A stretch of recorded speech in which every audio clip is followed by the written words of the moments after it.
هذا رسول الله هذا حبيب الله هذا حبيب الله هذا حبيب الله Bismillahirrahmanirrahim. Assalamu alaikum. Qadirlik dünyanın her qaysi yerlerdeki görülmələrimiz.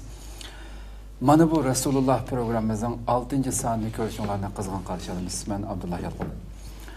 Qadirli qeynaşlar həmənlərə məlum bolğandak bu mübarək uluq ayının şərafətindən Rabbimiz ata qılğan bu güzel mübarək aylarının ibadətlərdən huzurlanış bilan birgə muşu ay kirgəndən buyan başlap bugün 6. sanığa gələn bu programımızda Peygamberimiz bizning yo'lboshchimiz, ulgimiz bo'lgan Rasulimizningki hayoti, oilasi qanday axloqqa ega ekanligini hammasini qo'limizdan kelgancha vaqtimiz qis bo'lgan bo'lsa-mu, anglata shaklda qisqa bir shaklda anlatib, o'zimizning hayotiga shunday bir ulug' oylarda shu Rasulimizning axloqini o'zimizga o'zlashtirib, o'zimizning hayotida yashab qo'limizdan kelgancha shu go'zal axloqini degan niyat bilan boshlagan bu programımız davom qilyapti har kun kerak.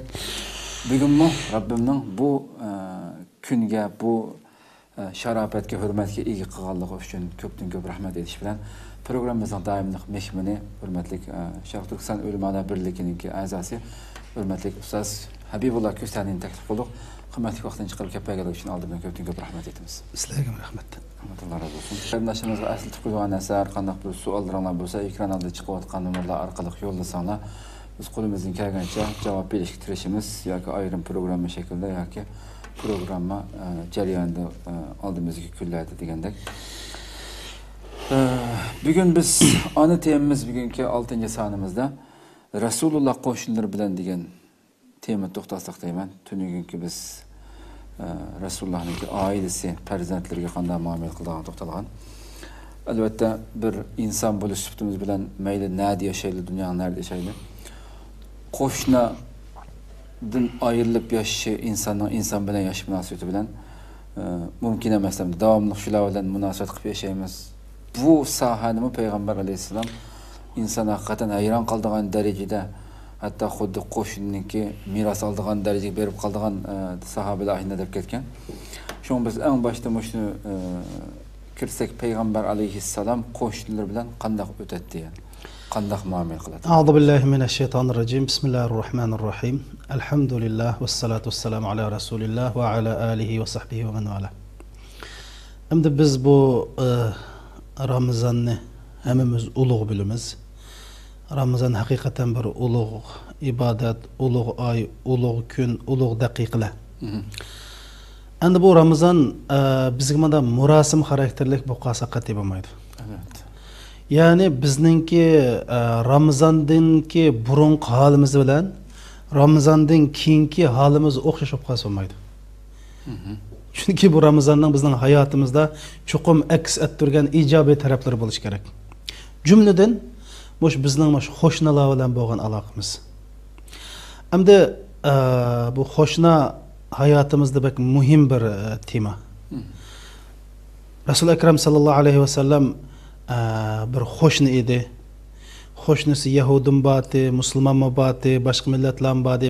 Demak, endi shu Ramazonda Uyg'urlar qo'shni haqida bo'lsa-mu qattiq o'ylanish kerak. Chunki rost gapni qilsak, bizning qo'shnidarchilik madaniyatimiz, safoyimiz hakikaten çekinip gitti. Biz burun çoğun olsak qo'shnilarga ait yaxshi. Hakikaten her qatim tamoq assa, biz çoğun olsak ota-onalarimiz ko'rdik, qo'shnilar tamoq ichib-atgan, u qo'shnilar bizga akirib-atgan. Uyga mehmonlar kelsa qo'shnilar tamoq etib, mehmon kelib deb akirib-atgan. Yani qo'shnilar xuddi oiladeklam. Mesela ölüm yetim olsun, to'y olsun, bir oilamizdeklam. Hozir ham bu qo'shni masalasida bizda ig'ir masala bor. U qo'shnilik yo'q, aksincha qo'shnilarga aziyat beradigan. Shuning uchun hamda Qur'on hadisda shu qo'shnining haqqi, qo'shniga hurmat qilish, qo'shniningki hatto hissiyotiga hurmat qilish. İnşallah chiqadi. Qo'shniga emas, hissiyotiga hurmat qilish. Qo'shnining tuyg'usini jarohatlantirmaslik. Masalan, öyle okuymiz. Hatta tamak etip tamaqının purqunlan qo'shniga aziyatama deb Peygambersam. Nimish qilasiz? Uyda biz o'xshagan tamoq yesak, ya qo'shniga azroq berishimiz kerak, bo'lmasa qo'shnimizga aziyat bo'lgan gapkanda shu. Shum chiqdi.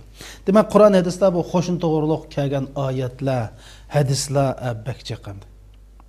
Dinimiz qo'shniga yaxshilik qilishga buyurgan. Söz bilan yaxshilik qilishga, amaliy ish harakatimizdan yaxshilik qilishga va qo'shni bilan adab, axloq, oliy janob bilan, oliy janoblik bilan muomala qilishga buyurilgan. Endi bu Payg'ambar alayhisalom qo'shni bilan qanday o'tadi degan kelsak, Payg'ambar sallallohu alayhi vasallam Qur'on, axloqiy Qur'on dedik ya. Unda Qur'on qo'shin to'g'riliqdan deydi. Allah subhanahu va taolo Nisa surasining 36-oyatida Bismillahirrahmanirrahim. Wa'budullaha wa la tushriku bihi shay'a. Wa bil walidayni ihsana. Wa bizil qurba wal yatama wal masakin wal jari zil qurba wal jari al junub was sahibi bil janb wa ibn as-sabil oxirigacha. Oyatning ma'nosi Allohga ibodat qilinglar, Allohga hech bir narsani shirk qilmanglar. Ata-onanglarga voyiga yetkazib, ihson degan bir ishning voyiga yetganligini bildiradi. Ata-onanglarga voyiga yetkazib yaxshilik qilinglar. Yaqinlaringlarga, ya'ni tuqqanlaringlarga, yetimlarga, miskinlarga voyiga yetkazib, manda yaxshilik emas, yaxshilikni shu voyiga yetkazib qilishmi? İhsan degan so'z bilalayni. Bir ishni voyiga yetkazib qilish. Deb bo'lib, val jari zil qurba. Tuqqan qo'shnilaringlarga. Val jaril janib, uyning yendik qo'shninglarga deydi. Tuqqan qo'shnimiz degan tuqqan shu qo'shnimizda ekan-da-ku. Val jaril junubga sening yening tam qo'shnilaringga, vas sahibi bil janib, sening yeningdagi hamrolarga deydi. Masalan, qo'shna desak, meningki bu yerda demakcho'g'ini uyimning atrofidagi qo'shnim. Tamam? Tuqqanlarim mening qo'shnim. Tuqqanlar. Andan keyin hamrolaringlar degan gap, masalan, sinfdagi saboqdishim mening qo'shnim bo'ldi. Dukandagi birga dukan ochgan dukan qo'shnim bo'ldi. Tamam? Xizmatdoshlarim mening qo'shnim bo'ldi. Bu qo'shni degan faqat o uyim bir yerda bo'lgan qo'shni bo'lmaydi. Mayadiki was sahibi bil janb degan shu. Hatta fiqhda keldi o qo'shnining doirasini degan vaqtida o'ng tarafdan 40, sol tarafdan 40, oldidan 40, to'rt tarafdan 40 oila. Ya'ni 160 oilamda. Oshi darajaga doira bor dedimsan. Degan qo'shni degan. Endi bu Alloh subhanahu va taolo qo'shniga yaxshilik qilinglar demay, qo'shniga voyiga yetkazib yaxshilik qilinglar dedi. İhsan dedi. Shuning uchun Rasul Akram sallallohu alayhi va sallam demak bu oyatni chuqum hayotida eng yaxshi tatbiqlagan bir zot. Endi Rasul Akram sallallohu alayhi va sallam shuning oyatlarida, hadislarda zodi qo'shni, masalan, bir hadisni o'qay. Masalan, bir ansariydan bo'lgan bir odam shunday deydi. Men uyimdan payg'ambar sallallohu alayhi va sallamni maqsad qilib uydan chiqdim deydi. Men o'rturman, bir odam kelyotdi. Shundan men o odamdan bir Rasulullohni bir hojat vaqshaydi dedim deydi. Shun bu odam bu payg'ambar alayhisalom shu darajada o'rtudiki odam bilan hatta ja'altu arsi ila Rasul sallallohu alayhi vasallam dedi. Payg'ambar alayhisalom ichim og'rib shu matam tutqidek qilib ketdim deydi. Shu darajada payg'ambar alayhisalom o'rib putdim, shunday o'rtudi deydi. İkisi paranlaşmı mı? O adam yo'q, bir adam ya o'tirdi, uchinchi bir adam bor. Dedi qo'y, men uyimdan chiqib kelyapman. Bir odam Rasululloh taraf kelyapti. Men shunga odamdan Rasulullohda hojat bo'lsa ham tutdim deydi. Tutdim. Shuna Rasululloh ash odam bilan turdi, uzoq turib ketganlikdan Rasulullohga ichim og'rib ketdi deydi. Shuna o odam qaytib ketgan ekan, ya Rasululloh, o adam bilan yaman uzoq o'rturkatlar, men sizga ichim og'rib, shu xuddi bir o'lim bo'lgan odamga ta'ziya bilgandek ta'ziya bildim ketdi, arzi degan shuchu. Deganda payg'ambar alayhisalom nima dedi deb javob berdi. Va laqad ra'aytahu, ha ras ko'rdingmi degan ekan, ha ko'rdim debdi. Payg'ambar alayhisalom dedi, atadri man huwa? Ash men bilan tug'an odamning kimligini bilamsan debdi. Men qultu la, men yo'q desam, zalika Jibril alayhissalom ما زال يوصيني بالجار حتى ظننت أنه سيورثه. Aş men bilen tuğne deydi. Cibril o. Manga maş hoş toğurlu qattiq izchil turda vasiyat qilib, hattoki bu qo'shnim menga mirosxo'r bo'lib qolamki degan darajada o'ylab ketdim. Ayında o'yladim. Shu darajada bak tavsiya qildi. Muhammad jarang yaxshilik qil, jarangni qo'shningni yaxshilik qil, qo'shningga hurmat qil, qo'shningniki tamoq assang tamoq son va degandek qo'shnim haqida muhimdaq gap shunda meni mirosxo'r deganing sizning tuqqanlari bir ballalari nasldan bo'ladi-da meyada. Demak, shu chaqda xuddi meni xuddi bu qo'shnim mening oilamning bir a'zosidek tuyg'u keltirib qo'ydi. Demekçiydi. Qo'shindachilik uni ustiga shu darajada qo'shindachilik qildiki payg'ambar sollallohu alayhi vasallam. Abdullah ibn Amr degan sahabiy deydi. Sahabalar bu qo'shindachilikni payg'ambar sollallohu alayhi vasallam tushungan qanday tartib qilayotganini o'qib boqaylar. U bir qo'yni bo'g'izildi deydi. Yani öyle go'sht lazım. Qo'ydan birini bo'g'izildi. Faqala ahdaytum li jaril yahudi ma go'shtdan ay yahudi qo'shnimizga hadiya so'g'at yani badinlimi dedi. Demek atrofda musulmon qo'shinlar bor. Qo'shin degan manda oldi. Qo'yil tursa, hamma o'zi paloq-paloq yeyolmay. Demek a musulmon qo'shniga berib, hatto ma yahudi qo'shnimizga badinlimi dedi. Dabulib fa inni sami'tu Rasululloh sallallohu alayhi va sallam ma zala Jibril yusini bil jar hatta zanantu annahu sayurisu. Chunki men payg'ambar alayhisolamningki Jibril menga qo'shin haqida shunda bir izchil turda tavsiya qildiki, xuddi u qo'shna menga mirosxo'r bo'lib qolamiki deb gumon qilib qolgancha mana vasiyat qildi degan olgandim deb meyada sahobalar qo'shni shunda tavsiya qilliqdan deb qo'yning go'shini hatto yahudi qo'shnisiga berishni o'zining bir majburiyat deb bilgan. Masalan, payg'ambar alayhisolamning hayotini olsaqmi, payg'ambar sallallohu alayhi vasallamning xizmatini qilgan bir yahudi balvati. Kichik bola. Mesela Peygamber sallallahu aleyhi ve sellem ameliyatda bu qo'shni emas. Bütün şu Medinedeki Müslüman hamma adamning aholidan xabar oladi. Atigan say bomdatni o'qib bo'liblar. Kim bor, kim yo'q. Kim kasal, kim vafot topdi, hammasini bir qo'l so'rab chiqadi. Hatta biz inshaalloh bir fursatga deyishimizga masjidga hatto sahobalarning ko'rgan tushini so'raydi. Buningdan o ameliyatda o'z qo'shnilarning kimning dardi bor, kim kasal, kimning ehtiyojliq, nimaga ehtiyojliq, bu albatta bu Rasulullohning hayotidagi eng muhim ishlar, qo'shnidorchilikdagi muhim ishlar. Shular bir dedik bir yahudi qo'shnisi vati, kichik bola payg'ambar sallallohu alayhi vasallam qo'liga kasal bo'lib qoldi deb. Payg'ambar sallallohu alayhi vasallam uni yo'qlab kirdi. Yo'qlab kirib, uning beshida, ya'ni endi o'ltirib qarasa, bola og'ir kasal. Shundan payg'ambar alayhisolamdan mushu bir dunyodan imonsiz ketganmisan deb u bolaga payg'ambar alayhisolam aslim musulmon bo'lib ketgan debdi. Bu bola dadasiga qarabdi, dadasi balam ma Abul Qasim yani payg'ambar alayhisolamning gapini Abul Qasimning gapini dadasining gapini anglagan yani payg'ambar alayhisolam demakchi. Gapini angladi de shundan u bola musulmon bo'ldi. Yani payg'ambar alayhisolam yani demek qo'shindachilik nima o yani islomning xizmati uchun unumlik fursat deb bilgan. Bir qo'shinlar og'rib qoldi, qaraslar og'ir kasal, shundami? Shuni payg'ambar alayhisolam uning qilingan eng yaxshi sovg'at nimati? Rasululloh o'zi eng yaxshi ko'rdigan jindin qindin aziz bo'lgan din. Hatta o'sha Makka davrida Rasululloh ko'pincha qo'shinlardan azar eshitdi, masalan o'zining urug' tuqqanlaridan bo'lsin, qo'shinlardan bo'lsin. Medinede bo'lsa hurmatlendi ansarlar tarafidan yoki musulmonlar tarafidan. Aş Mekke'dimi hamda insanlar hakikaten hamda her kuni ishigining oldiga axlat to'kib qo'ygan Yahudi. Masalan, shu Abu Lahab shu ag'rib qolgandan yo'qlab bordi-ku. Axlat to'kilmay qolgan kunsa. Axlat to'kilmagan. Masalan, Abu Lahab, Abu al-Hakam, mush qatorliq Abu Mu'ti degan qatorliq bir necha payg'ambarning qo'shnilarga bak aziyat qiltamdi. Bashlarga qo'y kalninki ish a'zolarini otib qo'ydigan. Abu Lahabning ayoli Rasulullohning ishini oldiga tikanlarni chechib o'tadigan yo'liga. Shundan bag'am ham sabr qildi. Sabr qildi. Chiqib urushmaydi, og'izni buzmaydi. Endi ma program uzrab ketmizdaymiz, bo'lmasa nurg'un noyat hikmatli qissalar, vaqaliklar bor endi. Demak, payg'ambar ham qo'shnilar ham shundoq yaxshi o'tadi. U yahudining qashidan chiqib, alhamdulillahillazi anqazahu minan nar. Dozaqdan aş balını dozaqdan qutqazgan Allah'a hamd sanalar bolsun dedi.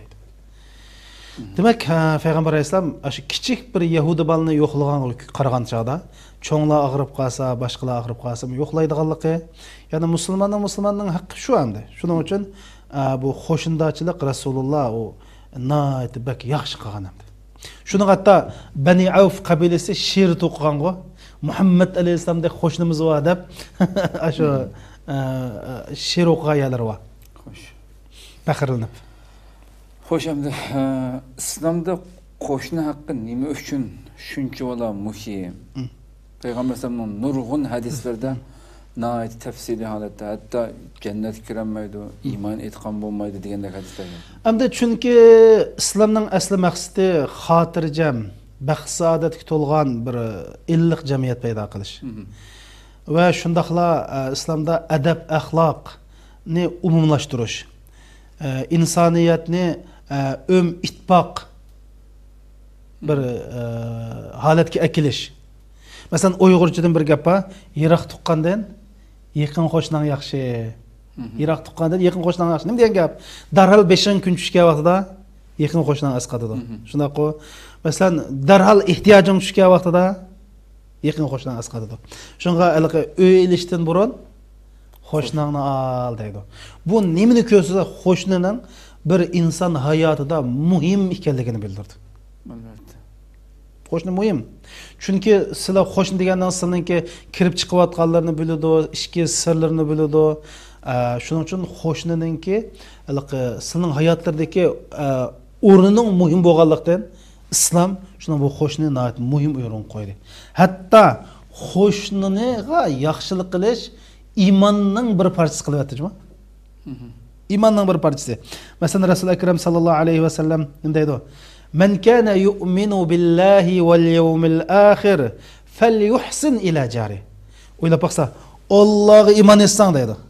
Kimki Allah'a iman etse. Allah'a iman etse, kimki yani kim Allah'a iman etse, ahiretki iman etse, hoşnusuğu, yaxşılık etsin deydi. Ben dedim bu yerde yaxşılık, yaxşı söz, yaxşı hareket, güzel ahlakını gösterdi. Tamam. وَمَنْ كَانَ يُؤْمِنُ بِاللّٰهِ وَالْيَوْمِ الْآخِرِ yani kıyametke Allah iman kalptök adam mihmallarını ikram kılsın. Yine ahiretke peygamber ahiretke Allah iman etken adam yaxşı gap kılsın ya ki cim tutsun. Mişe adamda ne dedi? Allah iman etsen, kıyamet günü iman etsen hoşlan yaxşılık. Yani imanın şartı da kılvete da bunu. Yani hoşlan yaxşılık mısan demek sen xudu iman etmeyen adamdak. Biz hazırlık ahvalimizni müştəğin selişimiz gerek. Ben dedim, hizmetdaşların senin hoşlan, dukandaşların senin hoşlan, mektepteki savaqdaşların senin hoşlan. Uyundan tam etrafındaki adamlar senin hoşlan. Zaten Peygamber Aleyhisselam dedi o, iman etsen yaxşılık kıl dedi o. Biz zaten hoşlarımızı aşkmışını kıvatımızın kumatmayız. Bunu hemmimiz bu Ramazan'da özümüzün tekşürüp baksak buladı. Özümüzün tekşürüp baksak buladı. Şununla mesela bir hadis-i şerifte Abdullah ibn Amr radıyallahu anh kâle Resulullah hayrul ashabi indallahi ta'ala hayruhum li sahibi dedi. Allah'ın dergahideki yaxşı dostlar olsa üzünün dostuğa yaxşı oğallar dedi. Ve hayrul cirani indallahi khiyaruhum li cari dedi. Allah'ın dergahideki en yaxşı hoşna üzünün hoşnasıga yaxşı boğunu. Yani Allah'ın dergahida bir yaxşı dostlar, yaxşı hoşna degan namni alay desen, özüңнің hoşnağı yaxşı bol deydi. Tamam. Endi biz hoşnimiz zadi bundaq hareketlerden, bizga bo'lgan muomalasidan bizdan rozi mi, rozi emasmi qarab bilalaymiz. Muşu ulug' Ramazonda qarindoshlarim, bu Ramazon deganning bir murosim xarakterlik, bir vaqt tamoqning kamaydigan ish emas. Mana bu Ramazonning mohiyati shu, hammamiz o'ltirib o'zimizni hisob qildik o. Mening qo'shnim bilan bo'lgan aloqam qandoq, ayolim bilan bo'lgan aloqam qandoq, bolalarim bilan bo'lgan aloqam qandoq, xizmatdoshlarim bilan bo'lgan aloqam qandoq, musulmon bu din demak kishilik munosabat demak. Din ya Alloh bilan banda o'tirishlik aloqa, ya inson bilan inson o'tirish aloqa. Mush din degan bu shu endi. Allah bilen bende otursidiki xuddi ibadetlerimiz şair boğan dini ibadetler insonlar bilan muomalatdagi ibodatlar joyida bo'lmasa o'qib bo'lmaydi. Hadisda bor ya. Payg'ambar alayhisalom manil muflisu fikum dedi. Sizlarning ichinglardagi gadoy kim o debdi. Sahobalar man la mata'alahu va la dirham va la mata' dedi. Yanchug'da bir 2-4 ko'yning tayini yo'q, 2-4 liraning. Uyga vas tutqidek bilasi yo'q gadoy deb Payg'ambar alayhisalom men ummatimda gadoy bu emas. Men ummatimda gadoy. Qiyomat kunisi ro'za bilan, zakot bilan, haj bilan keldi deydi. Lekin mani urib qo'ygan, mani tillab qo'ygan, mani aziyat bergan, mani tuhmat qilgan. Shuning bilan qilgan savob, namoz, zakotlar hammasi ma jinoyatga ketib qoldi deydi. Savobi tugab, buning hisobi tugmagan bo'lsa, ziyonkashlik uchirgan odamning gunohi mani otqa do'zaxga tikmoqlab tashlandi deydi. Bunda nima tushunamiz desa, kishilik munosabatda nachar bo'lsang, o'qigan namozing, zakoting, qilgan jinoyating yetmaydi degan gap. Siz degan gap shumi shu? Tamam. Shuning uchun qarindoshlarimiz shu qattiq bir o'zimizga Payg'ambar alayhisalom man kana yu'minu billahi wal yawmil akhir fala yu'zi jara dedi.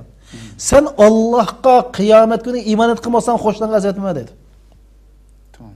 O'ylasa, vallahi la yu'min, vallahi la yu'min man la ya'manu jaruhu bawa'iq. Mana ya'ni qo'shnisiga aziyat bergan yoki qo'shnisi uning yomonligidan xotirjam bo'lmagan odam mu'min emas deb Payg'ambar alayhisalom. Ya'ni uning iymoni Payg'ambar alayhisalom mana nima dedi? 3 qatim Alloh bilan qilmasa mu'min emas deb ya Rasululloh kim u debdi. Ya'ni bu xatar 3 qatim Rasululloh mu'min emas ekan sahobalar qo'rqdi. Sahobalar shunday iymonliq, ashundoq saptil kishilarda kim u ya Rasululloh qilan men ya Rasululloh debdi. Man la allazi la ya'manu jaruhu bawa'iqa. Ya'ni qo'shnisidan aziyatlar tugmagan, aziyat nima deb ya Rasululloh yomonlik ashniki. Qo'shnisiga masalan uylik vaqirab tovlash, bolalarni vaqirtib aziyat berish, shunama puraydigan tamoqlarni etib qo'shniga aziyat berish. Shu ishni oldiga chiqib qalaymoqan, masalan bizning bir odatimiz bor, yotgan ko'pni chiqib esib. Bu qo'shni manzara aziyat buzildi bundan. Zada qo'shnini bearam qildigan har qanday ish mushunga kirdi. Payg'ambar alayhisalom mu'min emas dedi. Biz soqolni 1 metr qo'yib, ayollarimiz butun hamyoni yo'g'ilib, men musulmondan qo'shniga aziyat bersa, hammasi yog'an sizning qarashing demakchi. Payg'ambar alayhisalom mu'min emas deydi. Shuning uchun shu Ramazonda qarindoshlar, bu Uyg'ur qarindoshlarimiz. Maqaraslar. Biz hozir ojiz. Ojizmi, ojiz emasmi? Biz ojiz. Endi biz qanday qilishimiz kerak? O'zimizning go'zal axloqi bilan, haqiqiy musulmonligimiz bilan, oliy janobligimiz bilan, tirishchanligimiz bilan boshqalarning hurmatiga sazovor bo'lishimiz va boshqalarning qo'llashini va bizga hissdoshlikni qo'lga keltirishga ehtiyojimiz bor bizniki. Davlatimizning tayini yo'q. Keyin axloqimiz nachar bo'lsa xo'p bo'lib ketgan damda demanda boshqalar. Albatta shuning uchun axloq masalasiga kelgan chaqda hammamiz qattiq qo'shni masalasiga kelgan chaqda diqqat qilishimiz kerak edi. Baş qo'shninki musulmon kafir bo'lishini o'tib Rasulullohning yuqoridagi nimaga ko'ra hech qanday bir farqi yo'q deb. Bugungi shu qarindoshlarimizning ichidagi ba'zi shunday diqqat qilmaydigan ishlarga atrofidagilarni yaratmaslik, qo'shnisini hatto musulmonning doirasiga olmaslik o'zichamli xiyolda. Rasululloh bo'lsa bu odamda o'ziga kun ishini oldiga butun uydagi axlat to'kib qo'ygan bir yahudiyga axlat to'kilmay qolgan kuni berib yo'qliq qilgan. Bu nima bo'ldi deb kirib ta'sirli imoyat kutib qo'ygan yahudiy ham deydi. Xo'sh, yana sil demoqchi o'g'ni, ya'ni musulmon qo'shnidan kafir qo'shnidan farqi yo'q demoqchi. To'g'ri? Buni biz davomida o'q. Mush hadisni izohlagan Ibn Hajar rahmatullohi alayh. Qo'shin degan kim o degan. Qo'shin degan kim o degan chaqda qo'shna degan gap musulmonni, kafirni, obidni, fasiqni, do'stni, dushmanni sang paydab kelgan, ziyon kelib kelgan hammasini o'z ichiga oldi degan. Qo'shin degan nima? Qo'shin degan musulmonsini qo'shnan bo'ladi. Kafirmi qo'shnan? Fasiq, ya'ni bizning bir pastlab qo'yamiz, dinninki akamlik ra'yi qilmaydigan. Shunaqmi? Va do'stmi qo'shnan, hatto dushmanim sizdan qo'shnan deydi. Agar sen bilan dushman bor ekan, lekin u qo'shnan ekan, sen bilan dushman bo'lsa qo'shni haqiqiy gadingda bor demakchi. Mana Ibn Hajar shunday dedi. Va nafu va dar dedi. Sen foyda olib keldigan odam qo'shnan bo'lsa shumi qo'shnan, hatto sen ziyon soldiqni sizdan qo'shnan deydi. Yani bu ölümalarımızdan bizge. Çünkü Peygamber Aleyhisselam Kur'an-ı Kerim'de hoşna aldı mı? Kur'an'da ağrıdı mı ağrımadı mı? Ağrımadı. Hoşna diyenken hem ne özü kaldı. Eğer vel canibi zul kurba vel muslim değil mi diyor ya da? Ya Peygamber Aleyhisselam hatta zan yuvarısıken caril muslim değil mi diyor? Hoşna diyen deyken bu ya da musulman ne? Kapirni, dostni, düşmanni, bizge payda ep kelganni, ziyan ep kelganni, taqva musulmanni, fasık musulmanni hammasini o'zi ichiga oldi deb İbn Hajar rahmetullohi alayh mushundaq tafsir qilgan. Undan başqa, mesela biz bilimiz hamda Peygamber sallallohu alayhi vasallamning ki Yahudilarning yo'qligini, shunama, andan keyin Abdullah ibn Amrning ki sahabalarni mo qo'yilib turib xo'shnimiz bor degani shu chaqda ashla tushgan uni. Shuning uchun xo'shna 3 bo'ldi. Ya tuqqan qo'shna. Bunun bizde 3 hakkı var. 3 Müslüman qo'shna. Hem tuqqan. Tuqqanlık hakkı oldu, Müslümanlık hakkı oldu, qo'shnilik hakkı oldu. Tamam? Ya ki tuqqan emas Müslüman qo'shna. Bunun 2 hakkı oldu. Müslümanlık hakkı, qo'shnilik hakkı. Ya kafir qo'shnimiz oldu. Bunun bir hakkı oldu. O bo'lsa qo'shnilik hakkı. Şunun için bu qo'shnilik nisbatan mayli qanday bo'lmasin musulmon tuqqanimiz bo'lsa 3 haqni, musulmon tuqqanimiz emas qo'shnimiz bo'lsa 2 haqni, kafir qo'shnimiz bo'lsa 1 haqni, ya'ni qo'shnidarchilik haqqini mush Rasululloh nima degan bo'lsa, qo'shniga nimaga tavsiya qilgan bo'lsa, shuni qilishimiz kerak. Xo'sh, hamda yani biz bunun köle biz qo'shnilarimizning ish haqqini ado qila olamiz deb savol so'rasak uyg'un bo'ladimi begimmi? Asli bu savolni hamda hammamiz o'zimizdan so'rashimiz kerak. Men mush Ramazonda mushu savolni o'zimdan so'rashim kerak. Hamma musulmonlar so'rayli qarindoshlar. Yevropada yashaganlar balkim xristian qo'shnanglar bor, balkim aroqkash qo'shnanglar bor. Turkiyada yashaganlar balkim dinga rioya qilmaydigan qo'shnanglar bor. Hammamiz o'zimizdan so'rashimiz kerak. Bana tapmasligimiz kerak.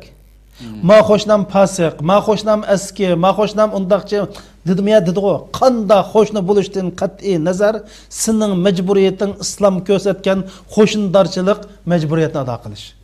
Biz faqat yaxshi qilmadik. Faqat yaxshi qilmayapmiz. Biri mash qo'shnilar Uyg'urlarning tozliqidan qaqshaydi.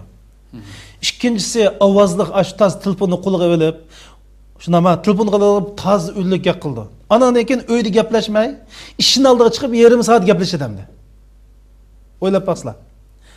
Bu qo'shniq aziyat berganlik. Hatto masjidga qo'shnimizga aziyat berdik biz bir. Mush turklarning masjidga kirib, mushlarning namoziga o'xshash namoz o'qisa Alloh bilan qasamki durust bo'ladi.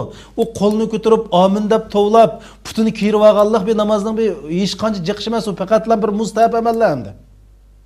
Hozirgacha ba'zi qarindoshlarimiz bu turklar namozda rapiyat qilishni o'qimaydi. Namozda amin deb o'lik tovlashni o'qimaydi bular. Bular putni manda kirib olgan kes bugun nima qo'ydi deydi mani. Shuning uchun men qo'shnimizning ko'nglini ayab qanday qilishimiz kerak? Mosh turklarga o'xshash ovozliq tovlamay, rapiyat qilmay, mushlar o'xshash namoz o'qisak, shu qo'shnidarchilikning eng yaxshi shakli bo'ldi. Oyoqimizni mashina oldiga seplam kirmay bir eg'il qo'tonga kirgandek, oyoq qo'ydiq oyoq manda ip qo'yishimiz kerak. Paypoqlarimiz burab, paypoq burg'ada masjid kirish durus emas. Nima uchun? Chunki Payg'ambar alayhisalom samsaq yeb kirganlar masjid kirmanglar dedi. Samsaq harammi, halalmi? Halal. Uning puru haramti shunama. Shuning uchun paypoq purib qolgan masjid kirish durust emas, gunohkor bo'ldi. Kirmasa masjidga. Paypoq puraydigan odam, putun puraydigan odam bu dinimiz. Shuning uchun ma qo'shnimiz biz ma rasmiy yaxshi qilmayapmiz. Men qarindoshlarimga ulug' Ramazonninki mush asnosida hammamiz birinchi men o'zimdan tortib mash qo'shnilarga bo'lgan muomalamizni. Hey qo'shnimizdan nima deb yaxshi o'tmaymiz? Biz ma'qul. Men deyman, ma'ningga nima banava hamda. Ma'qul nurg'u ishlar Xitoy ani qildi, Xitoy ma'ni qildi, davlatimiz yo'q. O bizning go'zal axloqli bo'lishimizga, qo'shnilar bilan go'zal muomalada bo'lib, go'zal axloqli haqiqiy musulmondek yashashga dunyoda nima to'salg'i bo'ldi? Demak, o'zingning fosiqligidan, o'zimizning nacharligidan, o'zimizning axloqsiz boshqa hech qanday banimiz yo'q. Ramazon tövbe iyi. Ramazon o'zimizni o'ngshash iyi. Ramazon nachar ayiblarimizni o'zgartiradigan oy. Yaxshi go'zal axloqni o'zimizda o'zlashtiradigan oy. Mana bu Ramazon agar buni tushunmasanglar, ya'ni Ramazan iliqi kalladaklar ağzını itib olgan bir kalladak Ramazan tutsak bu faqatla murasim xarakterlik yani rasmiyetçil Ramazan bo'lib qoldi. Allohning bunda Ramazonga ehtiyoji yo'q. Vaqt munosabati bilan oxirga kelib qoldik. Bugungi savolimizga kelsak, bolalar, o'smirlar, kichik bolalarningki shu ro'za tutishga ko'ndirish uchun ularning eng yaxshi, eng muvofiq yosh qaysi? Endi bu aldı bilan ya eyyuhellezine amenu qu anfusakum ve ahlikum nara. Ey insanlar sizlar, ey müminler sizlar üzənglarni ve ailəni dozaqdan qorun, yani qoğdanlar dedi. Demek ailəni dozaqdan qoğdaş, aile çoğunluğu məsul. Hem bir hadisdə ala kullukum ra'in ve kullukum mas'ulun an ra'it. Hemmə padiçi, hemme adam özününki padisdən məsul dedi. Demek balalarımız məsul. Yani küçük balığa balağa yetmegiçe Ramazan farz emas. Bunu bilişimiz gerek. Farz emas. Çünkü Resul Ekrem sallallahu aleyhi ve sellem 3 kişiden kalem götürülüp kettiğinden gap hesap edilmeydiğin gap. Birisi akıllı adaşkan sarandın. İkincisi uxlap qalğan adam oğanğıçılık. Şuna mı? Üçüncüsü balağat ketçilik dedi. Ama muş ballarını, küçük ballarını roz tutturuş meselesi kelsek bu sahabelerinin devrede batı. Mesela Binti Muavvud radıyallahu anha şundak dedi. Qalet erselene Resulullah sallam gadatu Aşura. Yani Peygamber Aleyhisselam Aşura'nın ettiğini günü, Aşura'nın ettiğini günü ensarlarınki mahallerine adam yolladı dedi. Adam yollap men kana asbaha saimen falyutum kim ki roz tutmasa rozunu davamlaştırsın. Eğer roz tutmagan adamlar keşkiçe roz tutqanda halatda binas yemey, roz tutmusmu yemey aşında günü tuluqlusun. Dep şunda dedi. Şundan biz roz tuttuk ve nusavvimu sibiyanana sigar dedi. Biz küçük balalarımızı mı qana qıldık, roz tuttuk dedi. Eğer ularning qo'siq echib ketgan bo'lsa, yig'lagan bo'lsa, ularga o'yinchoq berdik deydi. Ayndaq qilib, iftog'ichilik ashlarni ashunda o'yin bilan mashg'ul qilib ro'za tutdik degan. Ulamolar mush hadisdan bolalarni, kichik bolalarni ro'za tuttirishga mashq qildirishning muhimligini, ko'ndirishning muhimligini deydi. Masalan, namoz 7 yoshdan boshlandi. 7 yaşdan başlap balaga namaz o'qishga mukofot berib, uni qilib, buni qilib balani ko'ndirish boshlaymiz. Endi men Ramazon qanday qilamiz deganda Ramazonga nisbatan ash balalarningki muayyan yashi yo'q. Endi ba'zi ulamolarimiz 10 yosh degan. Ammo ash balalarning sog'lomligiga qaraymiz. Chunki ba'zi balalarningki jismoniy nimasi kuchlik bo'ladi. Ba'zi balalar ojiz bo'ladi. Shuningga eğer şu balını 3 gün uda roz tutsa, şu balda başka özgürlük olmasa, aş balığı çukum tuturuş gerek değil. Qalan ballarını kaçan başlaymaysa, tahminen ölümalımız 10 yaşından aldı keyin derken.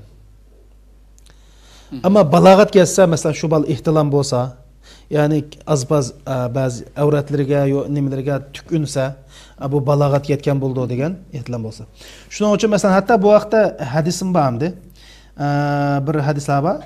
Tecibu salatu İbn Abbas radhiyallahu anhu'dan naql qilgan hadis. İmam Suyuti Jami' as-Saghir degan kitobda naql qilgan. Tecibu salat alal g'ulam iza aqil va as-sawm iza ataq deydi. Kichik bolaga, ya'ni aqli shu joyida bo'lsa, namoz o'qish kerak. Ro'zani iza ataq deydi, taqdiyasi tutish kerak deydi. Shuning uchun biz bolalarning yeshidan bak taqdi qaraymiz. Muş bal tutalı da olsa. Eğer hiç olmagan çağda balam sen yerim günlük roz tutqın.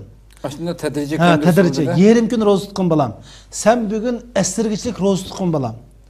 Dep aş ballarını bir roz tutqan keyfiyatqa, toyuğa, hissiyatqa ekilişmi bek muhimdi. Doğru.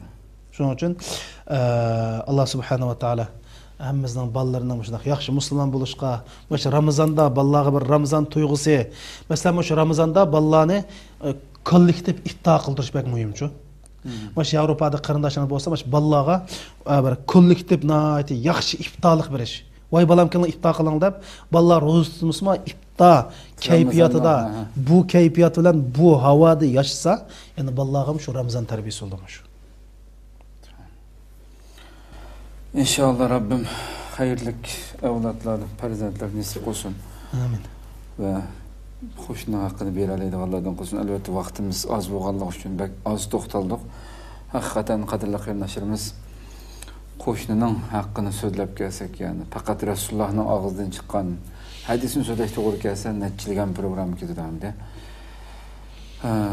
Qog'ini o'zimiz izlanib, payg'ambar haqqini bera oladigan, o'zimizning go'zal axloqi bilan mayli kim bilan o'ltiraylik, shularni ta'sirlantira oladigan mu'minlardan qilishini tilaymiz. Amin. İnşallah atiki programımızda Allah ömür bəsi görüşkücə sizlərlə Cenab-ı Allah'a tapşırımız. Rabbim bizlərlə və sizlərlə bütün qılğan rozanlardan başqa barlıq əməllərini qəbul qılış tiliki bilən atiki görüşkücə Allah'a aman bulunlar. Esselamu aleyküm ve rahmetullahi teala ve berekatuhu.